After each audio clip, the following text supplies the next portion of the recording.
Bientôt sur remaweb.com. Je crois que la réponse était claire, mais le frère Mario est aussi avec moi. Il a des questions aussi à vous poser. Est-ce que la réponse était claire pour toi? Oui, c'est clair, mais juste une question aussi, parce que la Bible nous dit dans le livre de Matthieu 28, allez et faites de toutes les nations mes disciples. En fait, le fait d'aller, est-ce que cela veut dire aussi qu'on fait une évangélisation? C'est le fait d'aller. Qu'est-ce que cela signifie selon votre opinion? Tu sais,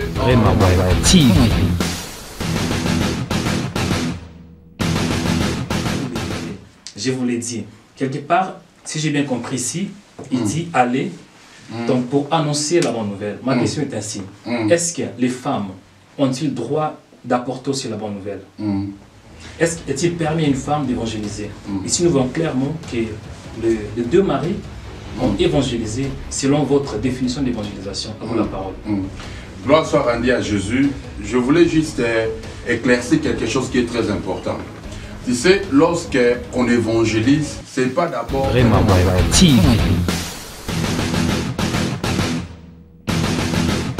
que la femme avait parlé. Donc pour te dire qu'une femme peut évangéliser comme un homme aussi peut faire l'évangélisation. Okay, merci beaucoup. J'ai une question s'il te plaît, parce que une femme peut évangéliser. Donc ce que la femme a fait, donc elle est directement devenue évangéliste ou elle a juste évangélisé? Non, tu sais d'abord, lorsqu'on parle maintenant, un évangéliste, c'est différent de faire l'évangélisation. Tout le monde peut évangéliser, comme Jésus a dit, aller par tout le monde et prêcher la bonne nouvelle à toute la création. Mais tout le monde n'est pas évangéliste. Évangéliste, c'est un ministère. Tu sais, aujourd'hui, les gens blaguent avec le ministère d'un évangéliste. Donc les gens croient que tu dors, tu te réveilles, si tu as 2 versets, 3 versets, tu te proclames que tu es devenu un évangéliste. Non, l'évangéliste, c'est un ministère comme ministère prophétique, comme ministère apostolique, comme ministère pastoral. Donc un évangéliste n'est pas plus qu'un pasteur, ou qu'il n'y a pas que le pasteur n'est pas au-dessus de l'évangéliste. D'abord, dans le ministère, il n'y a pas un ministère qui est plus grand que l'autre. Nous travaillons dans la complémentarité. La Bible a dit nous connaissons en partie et nous prophétisons en partie. Merci beaucoup. Mais la même Bible nous dit que Dieu a établi premièrement les apôtres. Premièrement les apôtres. Qu'est-ce que cela signifie pour vous? Lorsqu'on dit Dieu a établi premièrement les apôtres, a établi les prophètes, les disciples et tout consort. Donc c'est-à-dire quoi? Tu sais, même dans une famille, tu peux être l'aîné, mais peut-être votre cadet de la famille peut être un ministre par rapport à l'aîné de la famille. Donc c'est-à-dire quoi? Dans le ministère,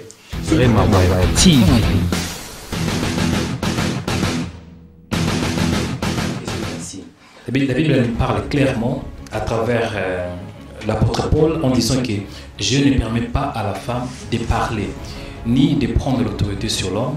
Nous avons aussi l'évangéliste Timothée qui dit « Je ne permets pas à la femme d'enseigner ni de prendre l'autorité sur l'homme ». Pourquoi? Parce que la femme, c'est elle qui avait péché et Dieu avait créé premièrement l'homme. C'est par rapport à l'ordre de la création. Qu'est-ce que vous dites par rapport à cette déclaration de ministre de Dieu? Parce qu'on parle de l'apôtre Paul qui est celui qui a mis les fondements en fait. Gloire soit rendue à Jésus. Merci. Comme j'avais dit auparavant que cette question, ce n'est pas une question absolue, c'est une question relative. Donc c'est-à-dire qui parle au travers d'un homme, c'est le Saint-Esprit qui parle au travers d'une femme. Comme la Bible a dit, je répondrai. Donc Dieu a déjà répondu son esprit depuis le jour de la Pentecôte. Donc pour moi, un homme peut prêcher, tout comme une femme aussi peut prêcher la parole du Seigneur. Merci beaucoup. Je prends juste une autre question par rapport à votre réponse.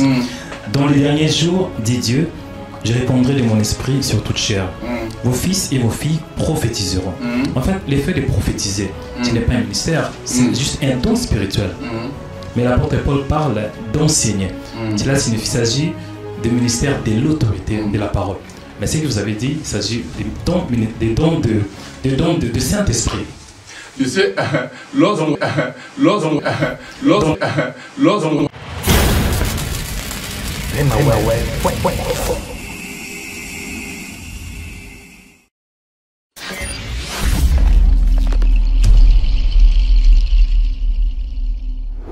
Shalom, shalom, bien-aimés, nous vous saluons dans le nom précieux de notre Seigneur Jésus-Christ, lui qui a permis que nous soyons en ce lieu. Merci de nous suivre en nombreux. Merci d'apporter encore votre attention sur cette émission dans Rema News, toujours sur Rema Web.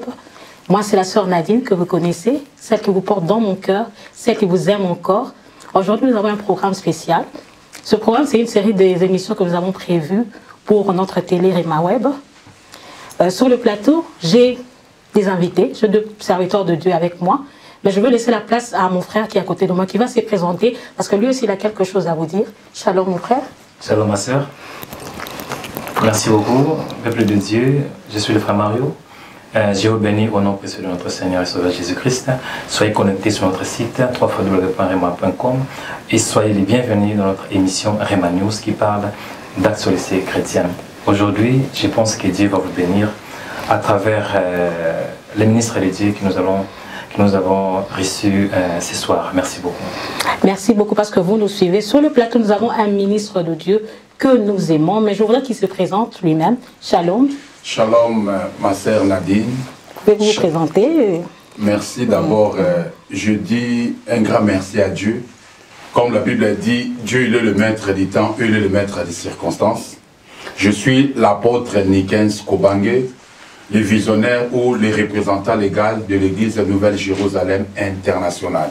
L'apôtre Nikens Kobange que nous aimons. Je crois que vous êtes présenté clairement et toutes les personnes qui nous suivent est vraiment contentes et heureuses de recevoir cette salutation de votre part. Sur le plateau, je ne vais pas tarder, nous avons un thème que nous développons, apôtre Nikens, c'est sur l'évangélisation. Pour vous, à la lumière de la parole, l'évangélisation, vous pouvez nous éclaircir, c'est quoi l'évangélisation? Je bénis d'abord le Seigneur. Tu sais, lorsqu'on parle de l'évangélisation, l'évangélisation d'abord, ça vient du verbe évangéliser. Alors lorsqu'on dit évangéliser, c'est-à-dire quoi?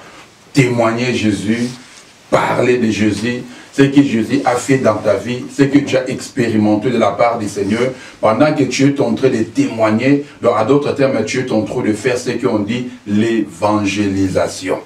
Je crois que la réponse était claire, mais le frère Mario est aussi avec moi.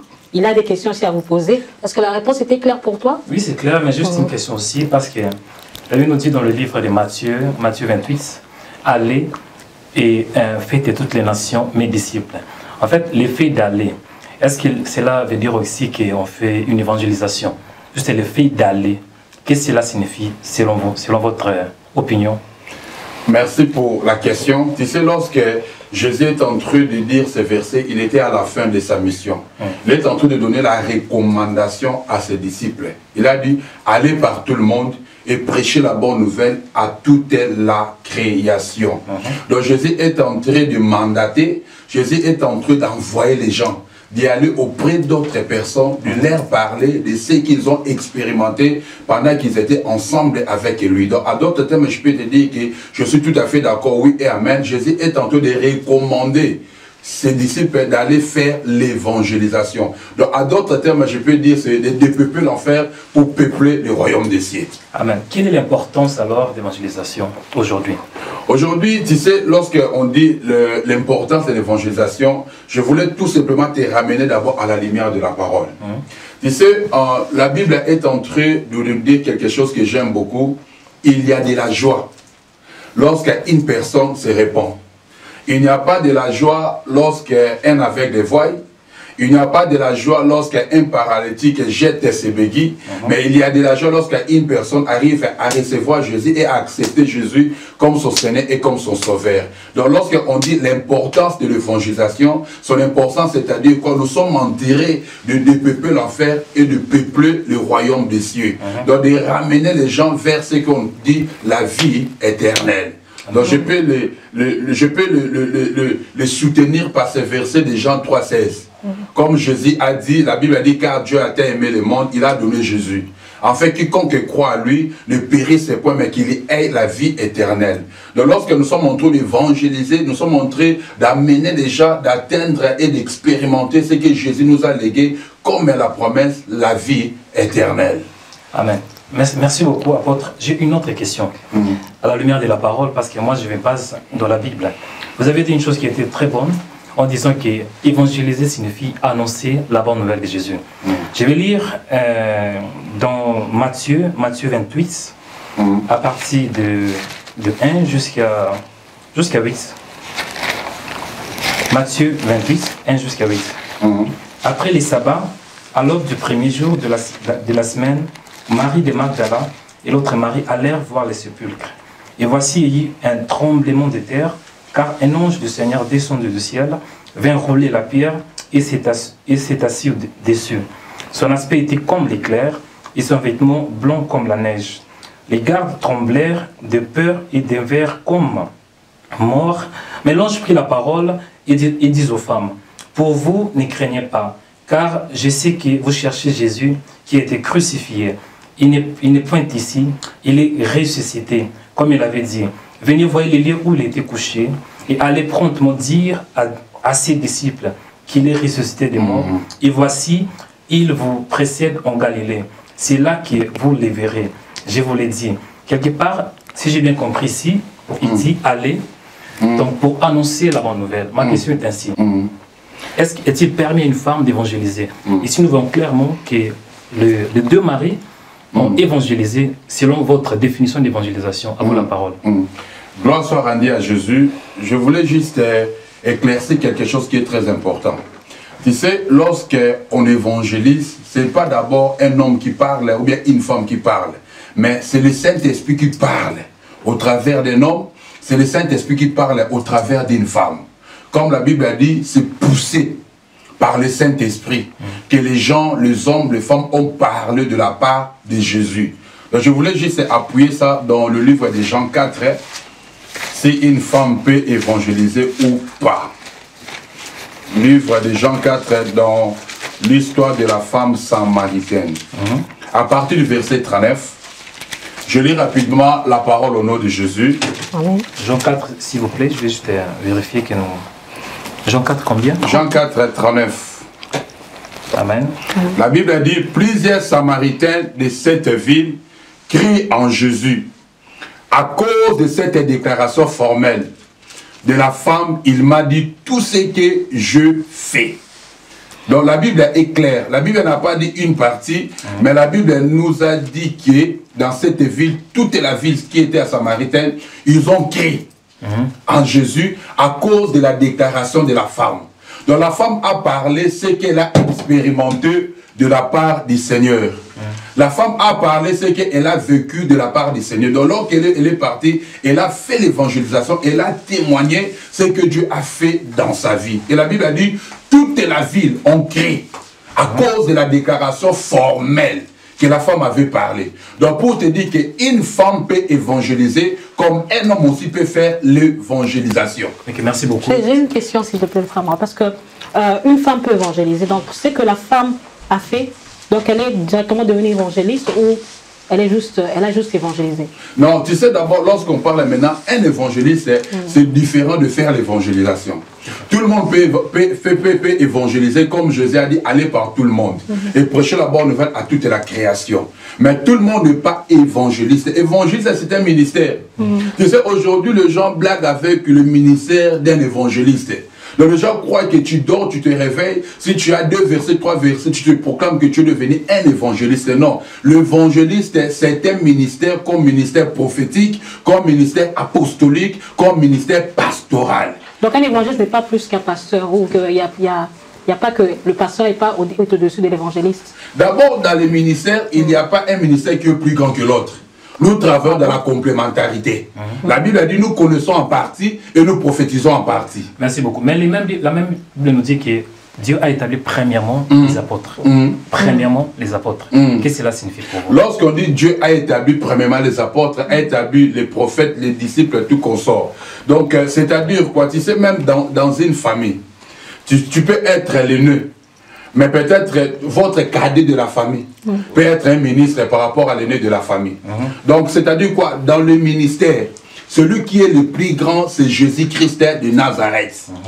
Mais nous, les autres qui ont le ministère, nous travaillons dans la complémentarité. Si on dit un apôtre est plus grand qu'un évangéliste, ou bien il est plus grand qu'un pasteur, ou bien il est plus grand qu'un prophète, c'est archi faux. Donc chacun fait sa mission par rapport à son appel, par rapport à la vocation que Dieu lui a accordée. Donc il n'y a pas un ministère qui est plus grand que l'autre. Merci beaucoup. Je dois intervenir par rapport à votre réponse de ce qui concerne qu'une femme peut parler ou bien apporter la bonne nouvelle de Jésus? La Bible nous dit clairement, à travers l'apôtre Paul, si je ne me trompe pas, dans le livre des Corinthiens, Paul s'adressa aux Corinthiens en disant « Je ne permets pas à la femme de parler, ni de prendre l'autorité sur l'homme. » À part ce, nous avons aussi l'évangéliste Timothée qui a même appuyé cette déclaration de l'apôtre Paul que je ne permets pas à la femme d'enseigner. Pourquoi? Parce que dès le départ, Dieu avait créé premièrement l'homme. Mais vous vous dites que la femme peut enseigner. Est-ce que vous pouvez nous donner des appuis bibliques? Oui, bien, c'est juste une contradiction de Paul ou quoi? Je ne comprends pas. Donc, bon, je dis d'abord gloire au Seigneur, puisque cet aspect que tu es en train de m'aborder, il y a d'autres hommes de Dieu qui ne veulent pas, qui interdisent, qui s'appuient. Là, c'est que tu viens de lire en peine indiqué, ils ne veulent pas qu'une femme peut prêcher. Et il y a d'autres hommes de Dieu aussi qui appuient qu'une femme peut prêcher la parole. Qu'est-ce que vous dites? Bon, maintenant, selon mon opinion, pas selon moi, selon la parole, puisque nous défendons la parole. Tu sais, Actes des Apôtres a dit que dans le dernier jour, je répandrai de mon esprit sur toute chair. Vos fils et vos filles prophétiseront. Et vos jeunes gens auront de visions et vos veilleurs auront des songes. Dieu a dit, il va répandre son esprit. Donc il répond tout comme qui le parle. Lorsqu'on prêche, ce n'est pas un homme qui prêche, ce n'est pas une femme qui prêche, mais c'est le Saint-Esprit qui parle, c'est le Saint-Esprit qui prêche. Pour moi, l'apôtre Nikens Koban, Studio Rema Web, un studio professionnel pour l'enregistrement et la diffusion de l'évangile du royaume Donc des la femme cieux. peut diriger une Vous église êtes comme pasteur à Stockholm, évangéliste. Bien sûr. Göteborg, Malmö, On parle même Helsinki, de femmes. Copenhague, Là, on aborde Oslo encore une autre ou dans le question. pays Je dis gloire à proche Dieu de par rapport à cette Scandinavie. question. Tu sais, Contactez-nous pour lorsqu'une faire femme passer dirige vos une émissions, église, prédications, un homme dirige une séminaires, église, il y a- concerts, affiches et vos clips. Appelez-nous sur 08 75 19 809 ou sur notre email info@remaweb.com. Studio Rema Web, la révolution du média a commencé.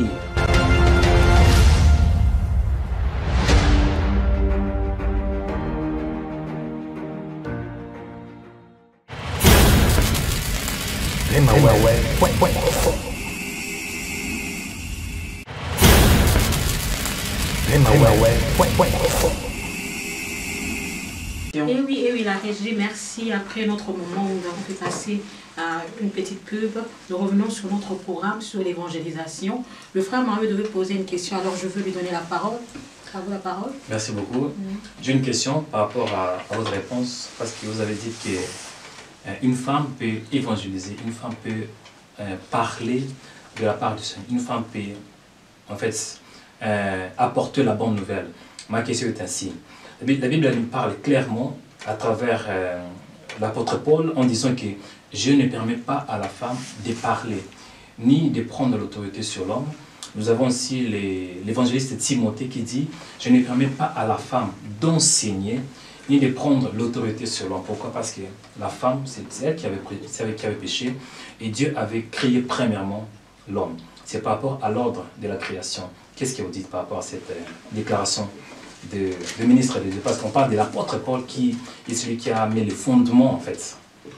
Gloire soit rendue à Jésus. Merci. Comme j'avais dit auparavant que cette question, ce n'est pas une question absolue, c'est une question relative.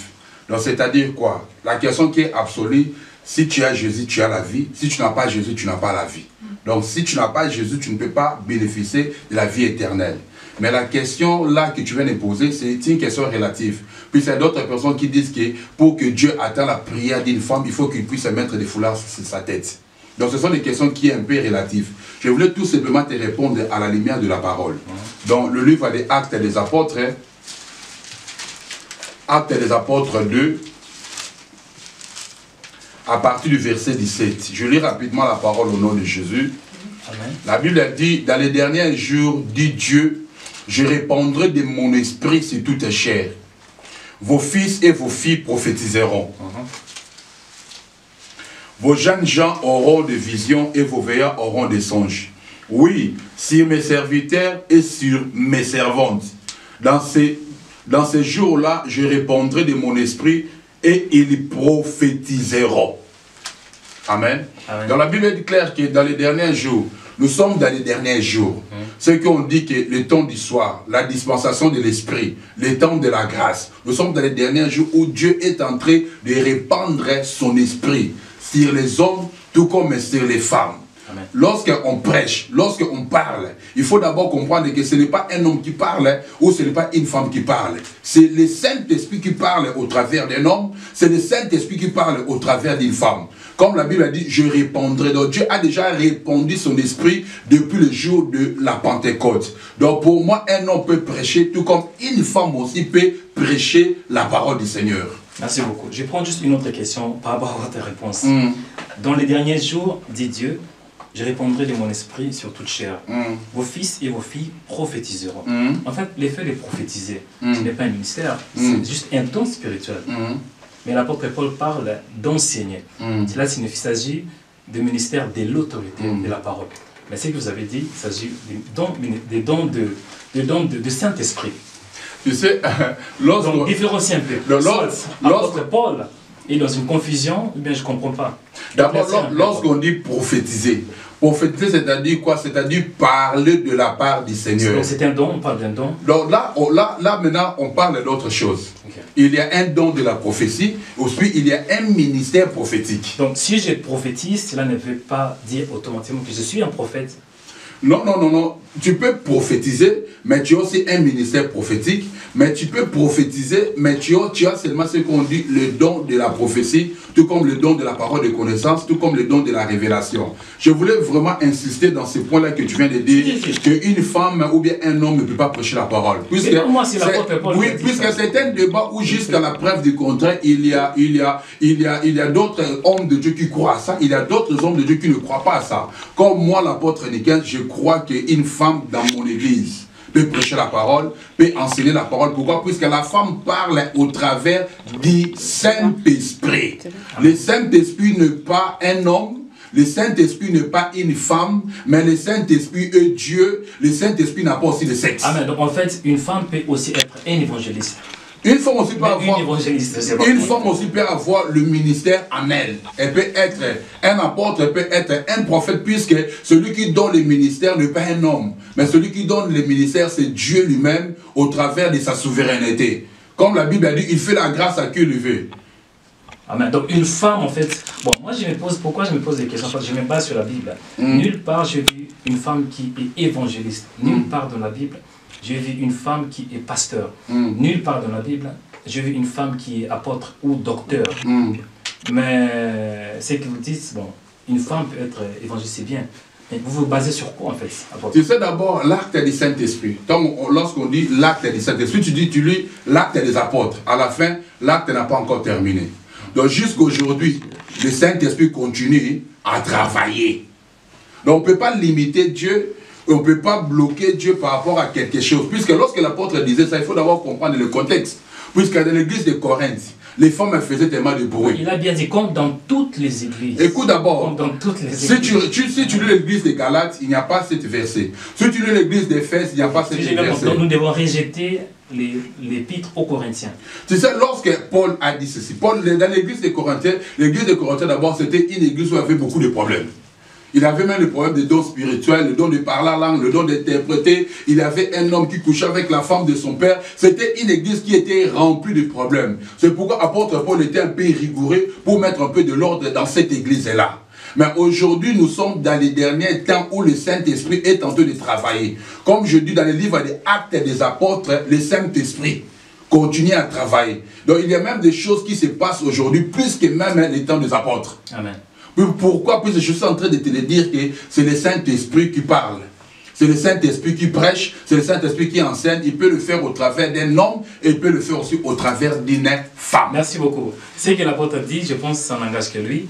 Et il s'appuie aussi sur la parole de Dieu. Merci beaucoup, apôtre. Mais moi j'ai une question. L'évangélisation, ça s'apprend ou bien c'est un don qu'une personne peut remarquer? Par exemple, un pasteur dans une église qui dirige une église, il voit des brebis. Et il faut, cette personne, je la trouve, ou bien c'est... Moi-même, je me sens que non, j'ai ce don-là d'évangéliste. ou d'évangéliser? Ou c'est le pasteur qui voit ces dons-là en une personne? D'abord, lorsqu'on dit l'évangélisation, c'est la recommandation. Moi, je dis c'est la vision universelle que Jésus a donnée à l'Église. Ce n'est pas qu'il y ait une vision particulière d'une personne. C'est une vision de l'Église. Jésus a dit allez par tout le monde et prêcher la bonne nouvelle à toute la création. C'est que seulement on peut enseigner à l'Église, on peut donner à l'Église les messages que tu peux apporter à une personne. Puisqu'on a un seul message, c'est la mort. Comment enseigner une personne, comment évangéliser? Tu peux évangéliser une personne même au travers de ton caractère. Il y a plusieurs étapes, plusieurs façons pour faire l'évangélisation. La Bible a dit, s'il y a d'autres personnes qui ne croient pas à la parole, mais tu peux croire seulement au travers de ton comportement. Il te voit comment tu es tenté de te comporter. Il peut venir te dire que ma sœur, tu pries où? Je voulais venir puisque la façon où tu te comportes, je sens vraiment que toi tu es un enfant de Dieu. On peut faire l'évangélisation au travers des miracles. Il y a d'autres personnes qui ne croient jamais. Lorsqu'ils voient un aveugle voient, ils voient un paralytique marche, ils comprennent réellement que Jésus est Seigneur. Bon, ça ne s'apprend pas dans la théologie comme les pasteurs vont apprendre la théologie pour prêcher. Non, là c'est le domaine du ministère. Oui. Là, nous sommes dans le domaine de l'évangélisation. Évangéliser, témoigner, parler de Jésus, de peupler l'enfer pour peupler le royaume des cieux. Donc, tu peux évangéliser une personne par rapport à ce que tu as vécu. Tu étais malade, tu es guéri. Tu as une vie, personne qui est malade. Tu dis à la personne, tu vois cette maladie. Moi aussi, j'étais malade. Mais je crie à une personne qui s'appelle Jésus. Il s'est manifesté dans ma vie comme un Jéhovah Rapha l'Éternel qui guérit. Si tu crois à ce Jésus-là, il peut aussi te guérir. Tu as fait l'évangélisation. Merci beaucoup, apôtre. J'ai deux questions. Je veux juste savoir la différence entre un évangéliste et un gagnant d'âme. Ma deuxième question est ainsi. Comment devons-nous alors évangéliser? Est-ce qu'il y a-t-il des principes à suivre? Y a-t-il en fait de bases que des apôtres ont mis que nous puissions suivre comme ils ont fait? Qu'est-ce que vous pensez par rapport à ça? J'ai deux questions, mes deux questions. Je m'explique un peu encore une fois. La première est ainsi. Quelle différence y a-t-il entre un gagnant d'âme et un évangéliste? Et ma deuxième question est ainsi. Y a-t-il de principes à suivre pour évangéliser? À vous la parole. Gloire soit rendue à Jésus. La première question d'abord, la différence entre un gardien d'âme et puis un évangéliste. D'abord, un évangéliste, c'est un ministre de Dieu. C'est un ministère. Comme Ephésiens 4 a dit, comme il est monté, il a descendu, il a donné aux uns. Comme apôtre, comme prophète, comme évangéliste, comme pasteur. Donc, un évangéliste n'est pas n'importe qui. C'est une personne que Dieu lui a donné le ministère de la parole. Amen. Mais tandis qu'un gagnant d'âme, toute personne est appelée à gagner les âmes.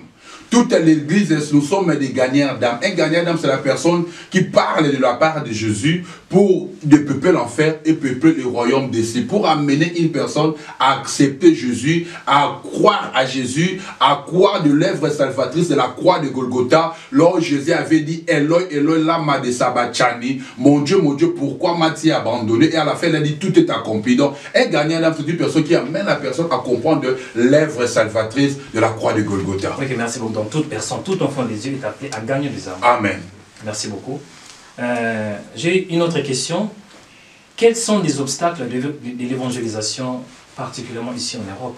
Parce que nous voyons par exemple en Afrique, c'est très facile pour évangéliser, mais par contre ici en Europe, surtout dans ces pays, en Suède, il y a plusieurs obstacles. Quels sont? Est-ce que vous pouvez... Et surtout que vous avez été aussi en Afrique, vous avez œuvré aussi en Afrique comme pasteur, comme... Dites-nous un peu. Gloire soit rendue à Jésus. Tu sais, si je vais faire un peu la comparaison entre évangéliser en Afrique et évangéliser en Europe. Tu sais, nous en Afrique, tu peux te réveiller le matin. Tu pars dans le bus, tu prends seulement les bus de... exemple, nous de Bandal. Tu entres dans les bus là, qu'on appelait Sotraz ou bien City Train là.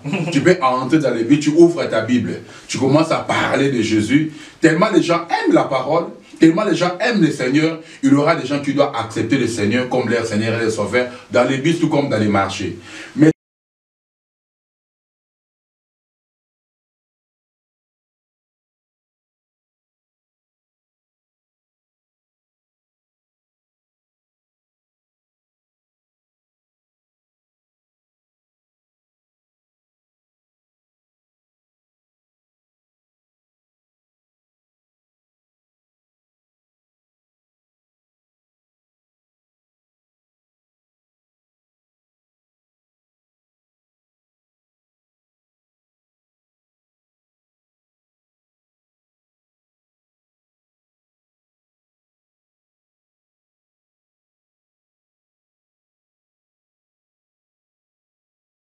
très différent des cultures des Européens.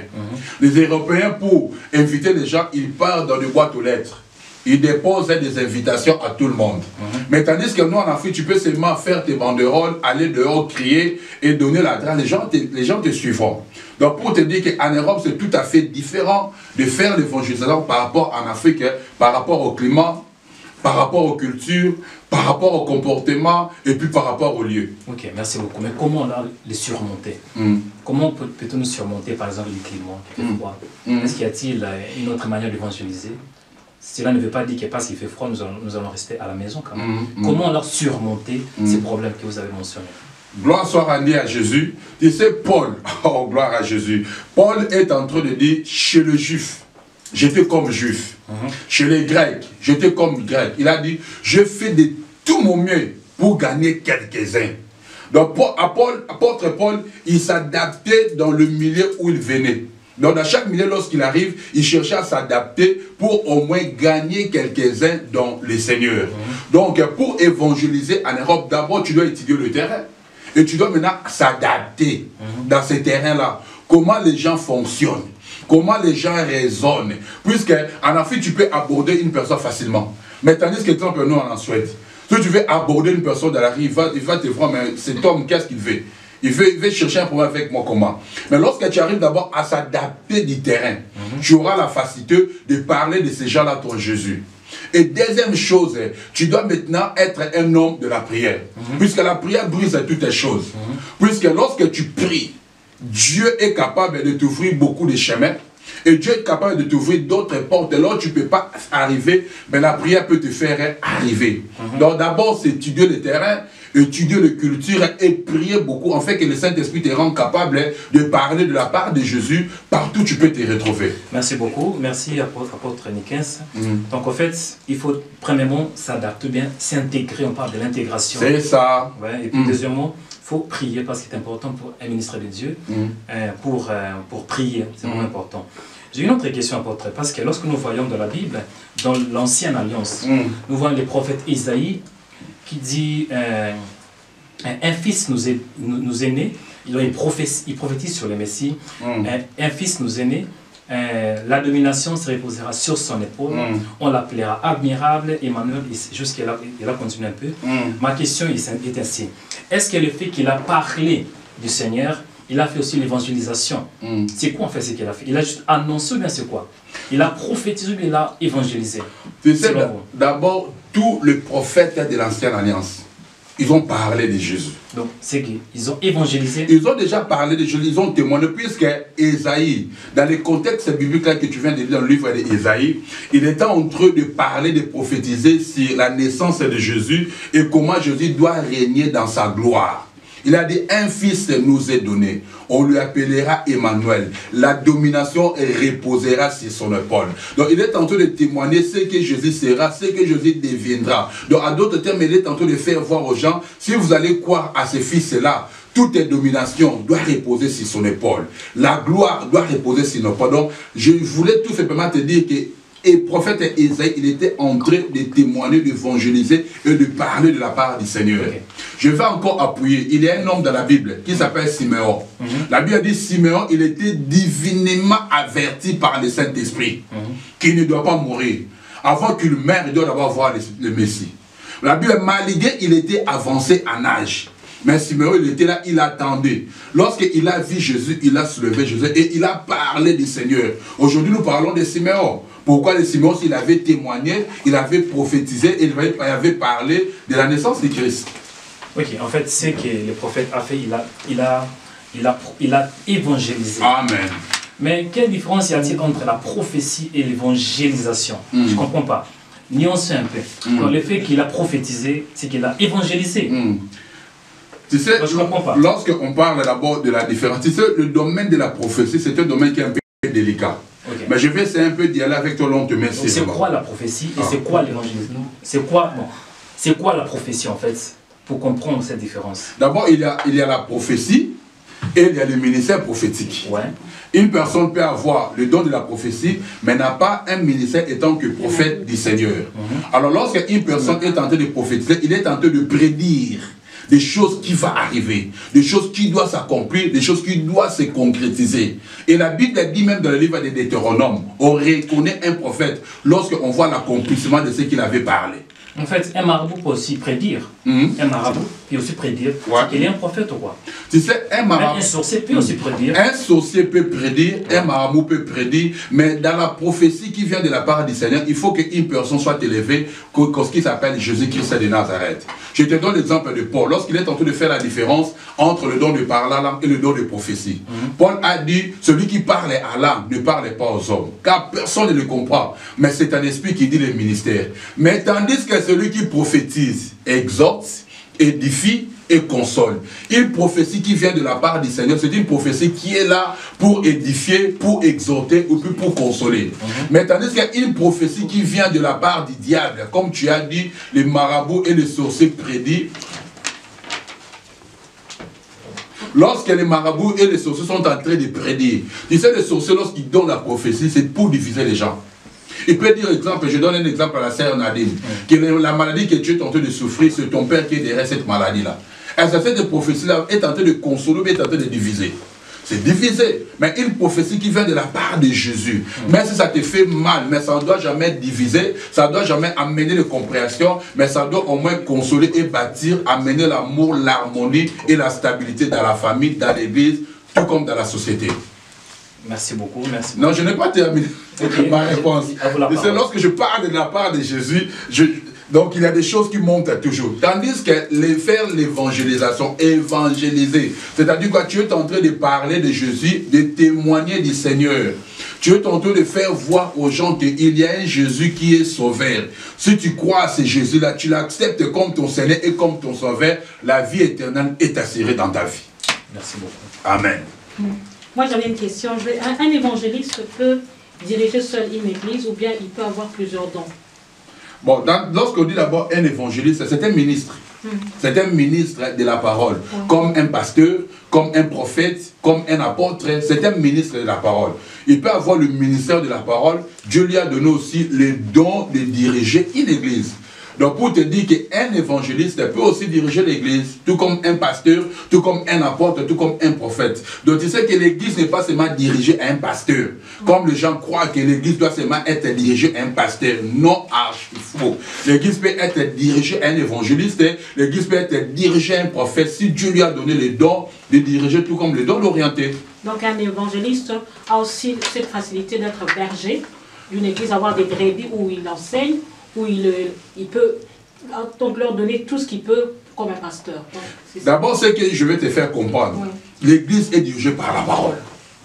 La Bible a dit, l'église n'est pas dirigée par un pasteur, mais l'église est dirigée par la parole.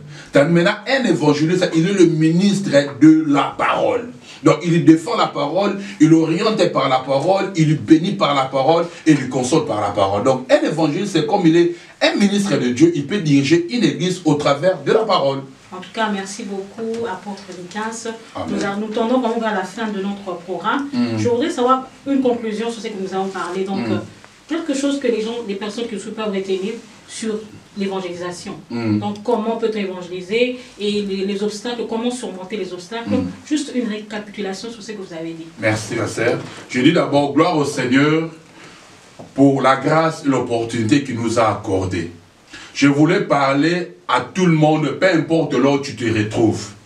Le Dieu qui s'appelle Jésus-Christ de Nazareth. Il nous a dit, allez par tout le monde et prêchez la bonne nouvelle à toute la création. Donc l'évangélisation, c'est une recommandation de toutes les personnes qui a accepté Jésus comme ton Seigneur et comme ton Sauveur. Donc ce que Dieu a fait dans ta vie, ce que tu as expérimenté de la part du Seigneur, tu es appelé à les témoigner, tu es appelé à les propager. Les messages où tu peux parler pour faire l'évangélisation, c'est simple. Parler ce que tu as expérimenté de la part du Seigneur ou témoigner la mort et la résurrection de Jésus. Tu es en train de faire voir la personne, il y a une personne qui était morte, il est ressuscité. Si tu crois à la personne, tu auras la vie éternelle. Alors pour les obstacles, si tu es en Europe, si tu veux faire l'évangélisation, peu importe les pays que tu habites, puisque les Suédois, les Français, des Anglais, ce sont des Blancs, mais chaque pays a sa culture. Essaie d'abord de s'adapter, de s'intégrer. Comment ils fonctionnent, comment ils raisonnent. Et avec ça, maintenant, tu auras la facilité de la parler de Jésus, de parler de ce que tu as expérimenté de la part du Seigneur. Et à la fin, il faut avoir maintenant l'envie ou bien le goût de demeurer beaucoup dans la présence de l'Éternel. Avec la prière, Dieu te rendra capable, peu importe là où tu te retrouveras, tu vas dépeupler l'enfer pour peupler le royaume du Seigneur. Que Dieu vous bénisse. En tout cas, merci beaucoup, serviteur de Dieu, c'était clair.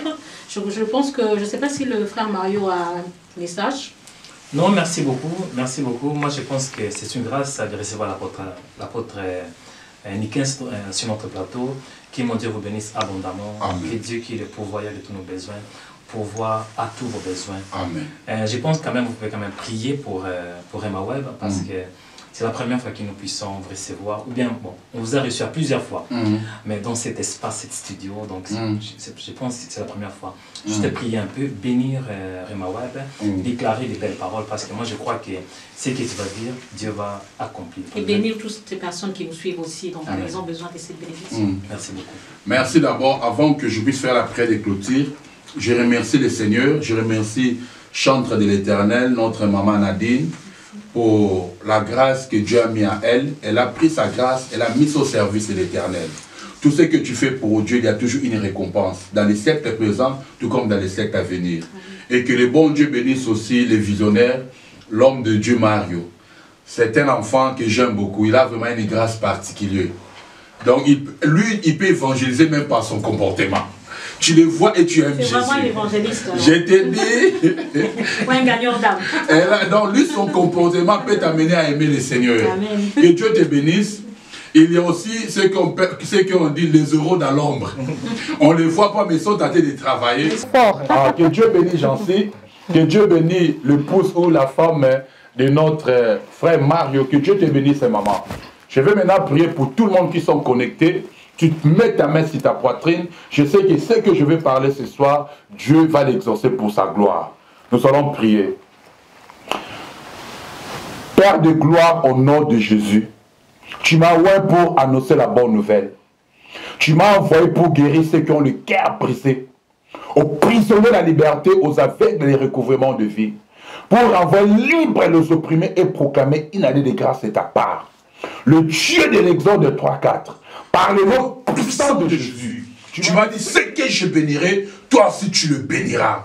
Je bénis ton peuple qui sont connectés ce soir, la journée, pour suivre ces programmes. Qu'une grâce particulière les accomble et les enveloppe. En fait, que toutes les choses qui étaient impossibles dans tous les domaines de leur vie deviennent possibles maintenant par le nom puissant de Jésus-Christ de Nazareth.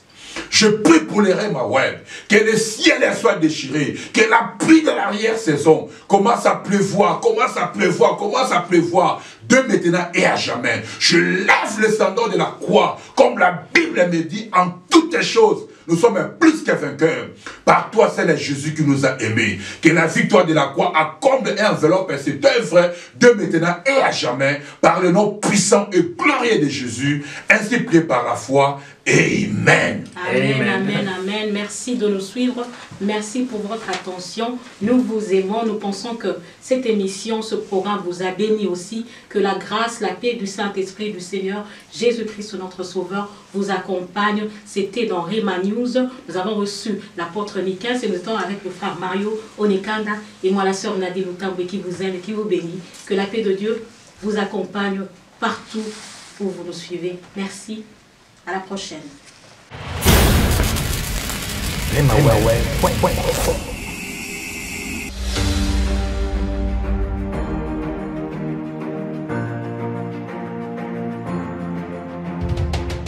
Studio Emaweb, un studio professionnel pour l'enregistrement et la diffusion de l'évangile du royaume de Dieu. Vous êtes à Stockholm, Göteborg, Malmö, Helsinki, Copenhague, Oslo ou dans des pays proches de Scandinavie. Contactez-nous pour faire passer vos émissions, prédications, séminaires, concerts, affiches et vos clips. Appelez-nous sur 08 75 19 809 ou sur notre email info@remaweb.com. Studio Rema Web, la révolution du média a commencé.